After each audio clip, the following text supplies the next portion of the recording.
Alright, so here's the next problem, and again we have two exponential functions being graphed here. Our first one we have f of x in the red, and our second one is going to be g of x in the green. So again, looking at both of these exponentials here, they're both going to have a horizontal asymptote. And take a minute and see if you can determine where that horizontal asymptote is going to be occurring.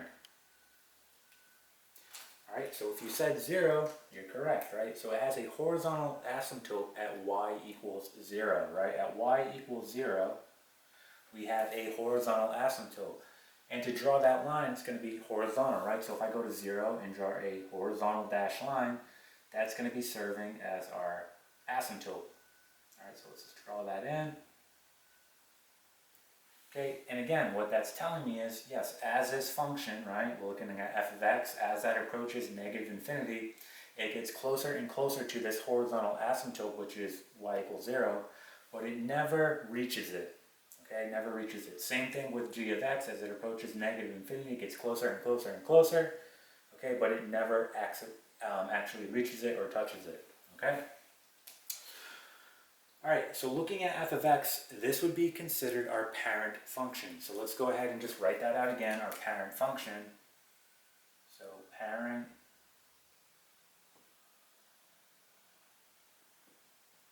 function, right? And if we look at g of x, we can notice that a transformation took place. Now, take a minute and see if you can determine, okay, what transformation or transformations took place here. Alright, so pause the video if you have to and see if you can determine what transformations took place. Use that chart that I provided at the beginning of this video. Alright, see if you can determine the transformations that took place. Alright, so if we look at this right here, okay, we can see that we went from 2 to the x power, and now we have negative a quarter times 2 to the x power.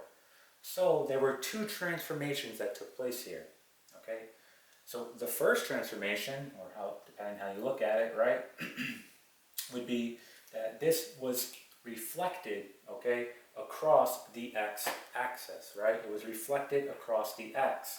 And we know that because when we want to reflect across the x, we make the y value negative. So for example, if I had f of x equals 2 to the x power, so I had f of x equal to 2 to the x power, right? And I wanted to reflect this across the x-axis.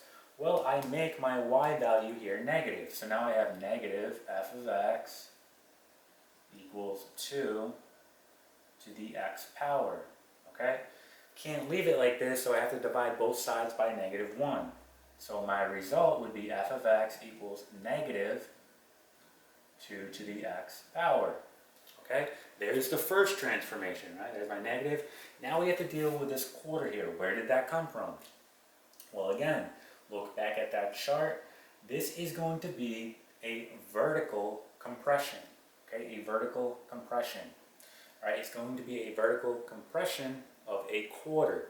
All right, so we have a vertical compression of a quarter. So to write out all the transformations here, we can say vertical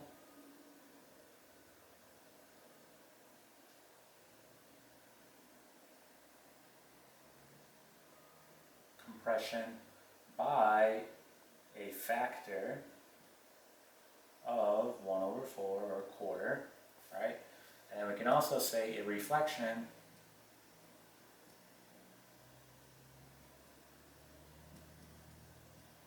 about the x-axis, okay? So there were two transformations that occurred here. All right, and that is it.